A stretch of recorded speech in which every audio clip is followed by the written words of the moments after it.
السلام عليكم ورحمة الله تعالى وبركاته. تلاميذ الجدع المشترك آداب وعلوم، مرحبا بكم في هذا الفيديو الجديد الذي سأحاول من خلاله مقاربة الوجود الإنساني الذي قلنا فيما سلف أنه يتضمن جانبا طبيعيا يشترك فيه الإنسان والحيوان، ثم جانب ثقافي تميز من خلاله الإنسان عن الحيوان، إذ يشترك الإنسان مع الحيوان في مجال الطبيعة الذي كان مجال عيش الإنسان في البداية، لكن استطاع الإنسان التميز عن الحيوان بحضور الثقافة من خلال إبداع لغة منطوقة قابلة للترجمة، ثم تميز سلوك الإنسان بالتنوع والاختلاف، ثم ثالثا إبداع الإنسان لمؤسسات قائمة على قوانين وضوابط أخلاقية، مثال مؤسسة الأسرة، مؤسسة المصنع،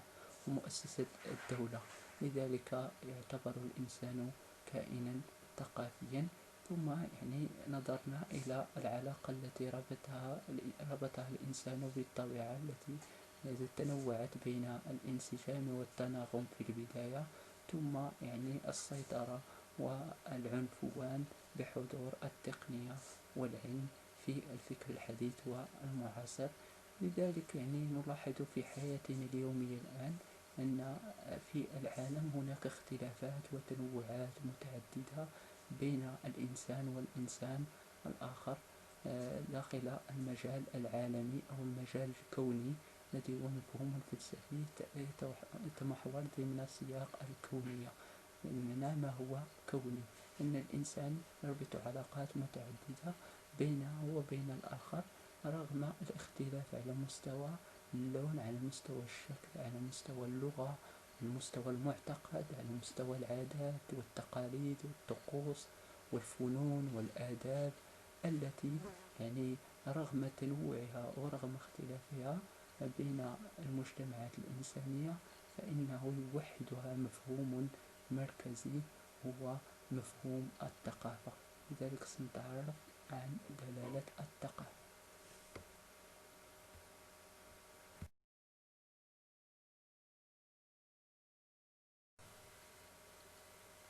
culture، la culture، cultura، تسميات متعددة لنفس المفهوم الفلسفي الذي هو الثقافة. الثقافة رغم اختلاف البشرية على مستوى الشكل، على مستوى اللون، على مستوى العادات، على مستوى التقاليد، على مستوى الطقوس الدينية والفنون والآداب، فإنه يشملها مفهوم فلسفي أساسي هو الثقافة. ذلك تدل الثقافة لغويا على من فعل ثقف أي فطن وأدرك وعرف. لذلك الشخص المثقف هو الشخص الفطن والذكي، وبالتالي تدل كلمة الثقافة على الفطنة والذكاء. واصطلاحا تدل الثقافة على كل ما تدخل الإنسان في صنعه، بالتالي مجمل ما اكتسبه الإنسان وأنتجه بفطنته وذكائه واكتسبه عن طريق التربية والتعلم. لذلك تدل الثقافة على مجمل أساليب السلوك التي تكتسب عن طريق التربية والتعلم.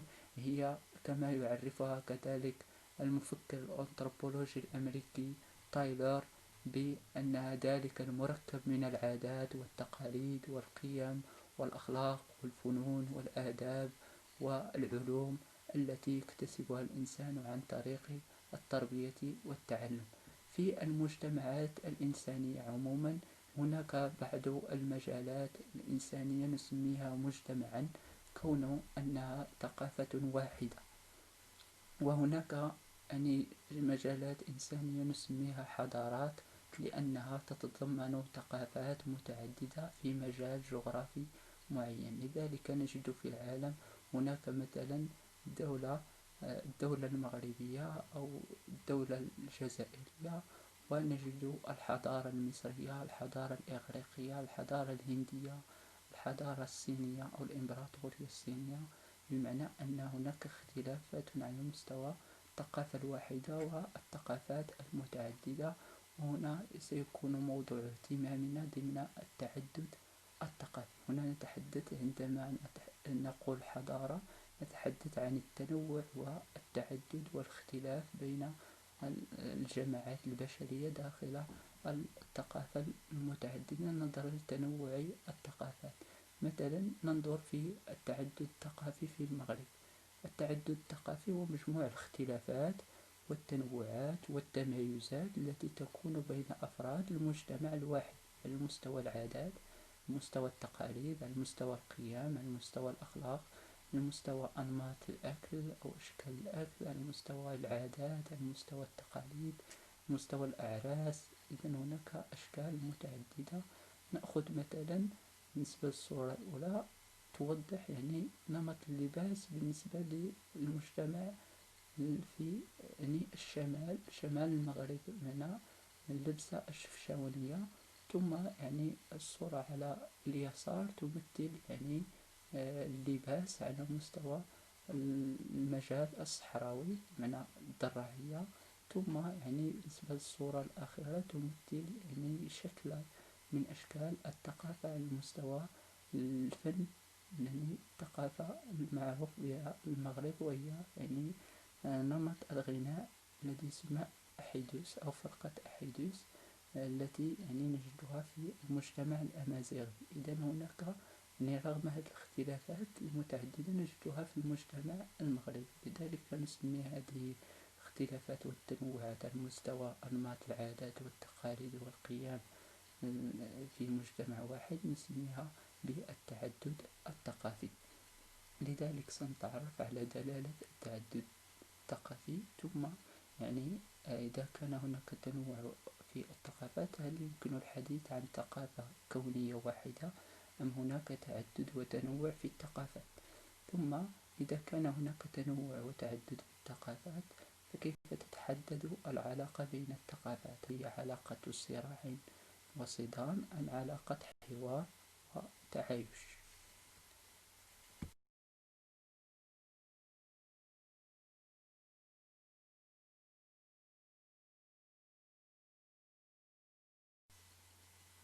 إذا كتأطير نظري وإشكالي للمحور يمكن القول إن الإنسان كائن طبيعي وثقافي يوجد داخل الطبيعة رفقة باقي الكائنات الأخرى، لكن يتميز عنها بامتلاكه لعنصر الثقافة التي تشكل ذلك المركب من العادات والتقاليد والطقوس الدينية والمعتقدات والقيم والأخلاق والفنون والعلوم والتقنيات والآداب التي يكتسبها الإنسان عن طريق التربية والتعلم، والتي تعتبر مفهوما كونيا يشمل جميع المجتمعات الإنسانية.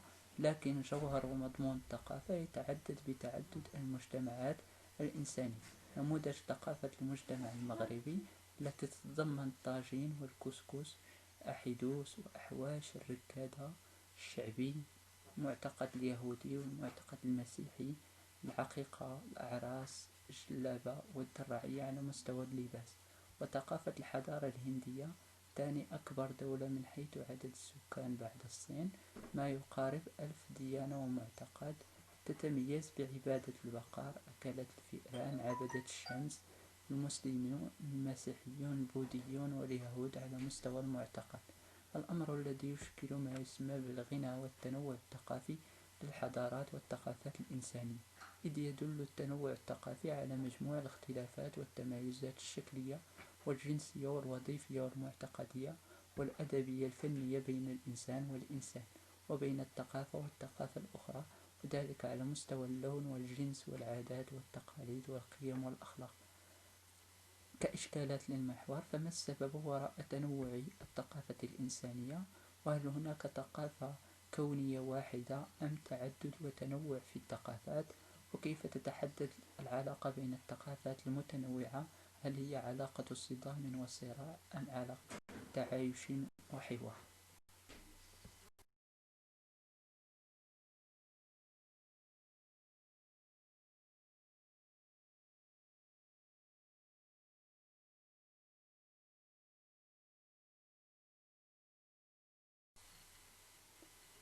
إذن في نطاق الإجابة عن الإشكالية، يدافع معظم الفلاسفة والأنثروبولوجيين عن فكرة كونية الثقافة وتعدد الثقافات، بمعنى أن الثقافة من حيث المفهوم فهي ذات سياق كوني، بمعنى أن جميع الاجتماعات البشرية فهي تحضر فيها عنصر الثقافة.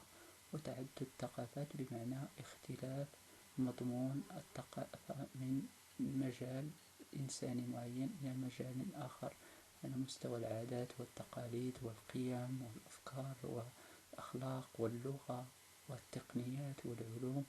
لذلك يجيب الفلاسفة عن إشكالية المحور من خلال نموذجين أساسيين، بالقول أننا سنحاول أن نتوقف عند موقف لأرنست كاسيرر وموقف لمايكل كاليدس للإجابة عن الإشكالية: هل الثقافة الإنسانية وحدة أم تنوع؟ أو هل الحضارة الإنسانية تشكل وحدة خاصة كونية؟ هل هناك ثقافة كونية أم هناك تعدد في الثقافات؟ يجيب أرنست كاسيرر بالقول إن الحضارة الإنسانية وحدة وتنوع، تتميز الحضارة الإنسانية بالتنوع والاختلاف على مستوى إنتاجاتها الثقافية الفكرية والمادية، الذي يصعب ردها إلى مقام مشترك. لكن ما يوحد بين الثقافات هو وحدة العملية الإبداعية الخلاقة بالاستعانة بالتفكير الفلسفي التركيبي الكلي والعام للانتقال من التعدد إلى الوحدة، بمعنى أن الحضارة الإنسانية وحدة وتنوع، وحدة على مستوى المفهوم وتنوع على مستوى العادات والإنتاجات الفكرية والمادية للإنسانية.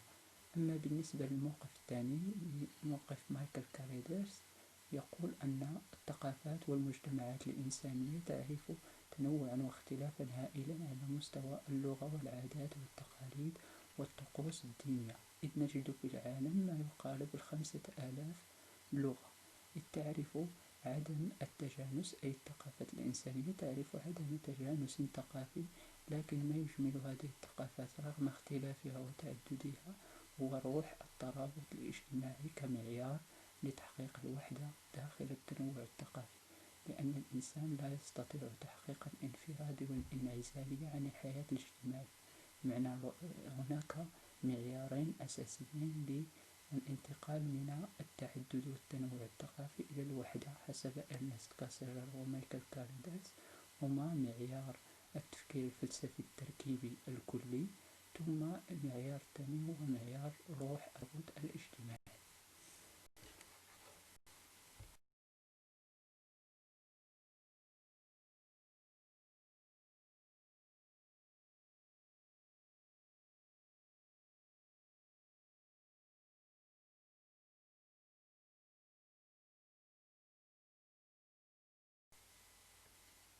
في نطاق الإجابة عن الإشكالية الثانية داخل المحور، كيف تتحدد العلاقة بين الثقافات رغم تنوعها؟ هل هي علاقة صدام وصراع أم علاقة تعايش وحوار؟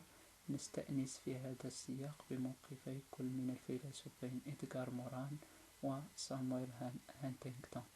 بالنسبة لإدغار موران، تحدث في فكرته أو في أطروحته عن تعدد الثقافة وتعايشها الثقافي، بمعنى أنه داخل كونية الثقافة أو الثقافة الواحدة هناك تعايش وحوار الثقافة مع ذاتها، إذ يقول: قد تعطي الثقافة الانطباع بأنها تنغلق على ذاتها حفاظا على هويتها الخاصة، لكنها في الواقع تظل مفتوحة، إذ تندمج داخلها ليس فقط المعارف والتقنيات ولكن أيضا الأفكار والتقاليد والمأكولات والأفراد الآتين من آفاق أخرى.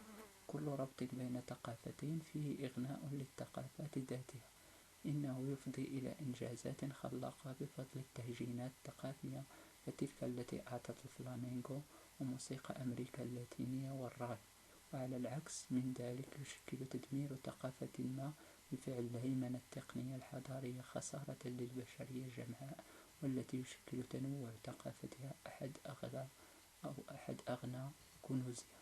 إذن بالنسبة للثقافة الواحدة تشكل علاقتها بالثقافات الأخرى غنى لها على مستوى المضمون والجوهر. لذلك يدعو إدغار موران إلى تعايش وحوار الثقافات، لأنه يساهم في تطوير الإنسانية وتقدمها.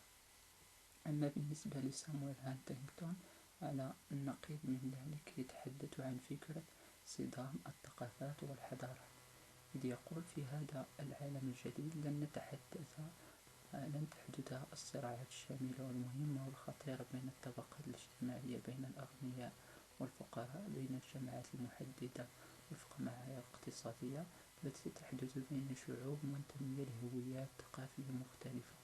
إن الحروب القبلية والصراعات العرقية سوف تتأجج أكثر فأكثر داخل الحضارات نفسها. بمعنى أن سامويل هانتينغتون يعيد الصراع والصدام بين الأفراد وبين الشعوب إلى عنصر الثقافة كعامل أساسي في اندلاع هذه الصراعات، نظرا للتفاوتات الثقافية الهائلة بين الجماعات البشرية في العالم.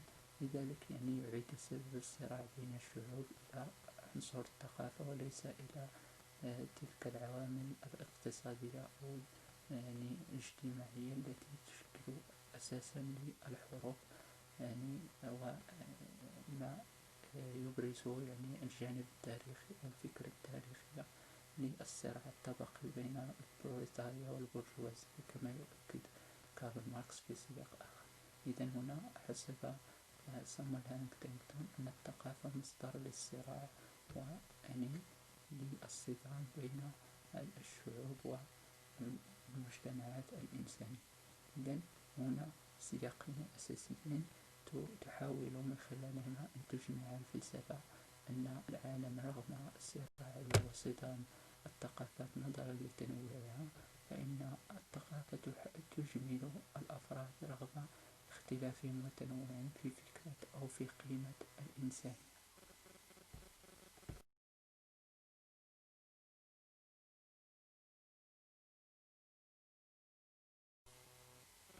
إذن كتركيب عام للمحور، يمكن أن نقول إن الثقافة وإن كانت معطى كونيا نظرا لوجودها في كل الحضارات والمجتمعات الإنسانية، فهي تتحدث بتعدد هذه المجتمعات نفسها، كل حسب تاريخها ومحيطها. إلا أن كثيرا من الأشكال الثقافية تؤدي إلى صراعات ونزاعات بين الجماعات والشعوب، لكن عندما يتم تجاوز هذا الصراع يحصل الارتقاء إلى مستوى التعايش السلمي، ويسود الاحترام المتبادل والتسامح، حيث أنه رغم التنوع الثقافي الحاصل تسعى الفلسفة والفلاسفة إلى إيجاد الوحدة داخل التعدد والتنوع الثقافي، استنادا إلى معياري التفكير الفلسفي التركيبي وروح الترابط الاجتماعي، إذ تنظر الفلسفة إلى الإنسان كإنسان رغم اختلافه على مستوى اللون واللغة والشكل والمعتقد والرأي.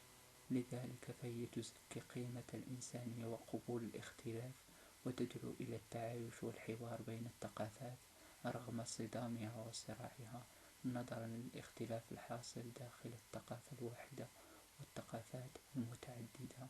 وشكرا.